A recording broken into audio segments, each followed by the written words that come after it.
নমস্কার বন্ধুরা, দেখো সেই বারুইপুরের ঘটনা। সেই আসামি একজন, তাকে টোটোয় বসিয়ে নিয়ে যাচ্ছে। সে যেতে যেতে কাহিনীটা পুরো বলছে যে কিভাবে বাচ্চাটাকে মারা হয়েছিল। তো নিজের চোখে ভিডিওটাই দেখো, বুঝতে পারবে। ঠিক আছে, আমি ভিডিওটা দিচ্ছি, তোমরা অবশ্যই দেখো, দেখলে বুঝতে পারবে।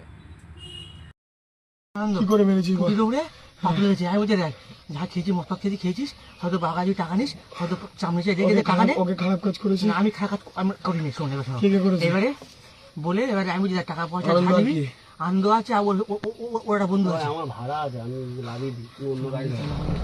তুমি শোনো ভাই, তুমি একটু মানসিকতাটাও দেখাও একটু ভাই। আমার অবস্থাটা দেখছো, তুমিও একটা বাবার, তুমিও একটা মেয়ের বাবা হয়তো হবে, কিবা হয়েছো।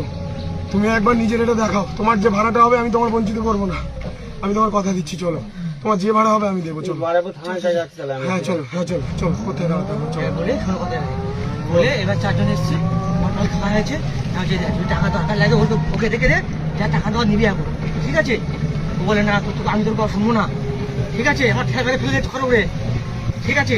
নিয়ে ও ট্রেনে চলে গেছে, মেয়েটা ছিলেছে বলে চুরি ওঠে পাঠিয়ে হয়েছে। আনন্দ চেপে মেরে দিয়েছে মেয়ে ট্রেনে চলে যেতে পারে। তিনজন ছিল, আমাদের চারজন। কাজ আমি করিনি, সত্যি কথা বলতে পারবো না, আমি করেছি। ওরা বলতে পারছি, ওরা বলতেছি না, কিন্তু আমি তো আমি ছিলাম, ওরা নিয়ে তারপর আমি ছিলাম না, চলে গেছে, ফেলে গেছে। কিন্তু ওর ছুটিটা পাঠিয়ে হয়েছে, মেয়েটা